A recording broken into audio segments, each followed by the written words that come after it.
Here's the Amiga 500. Part 2.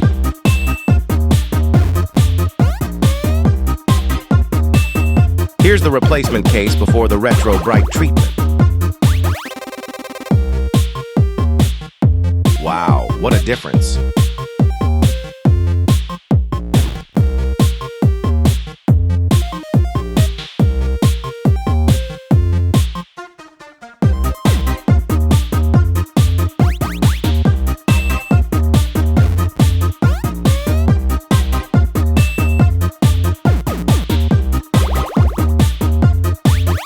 I've never owned an Amiga before. Now I have to figure out how to use Workbench. I managed to get a game to load. Please hit the heart button and give me a follow. Thanks for watching.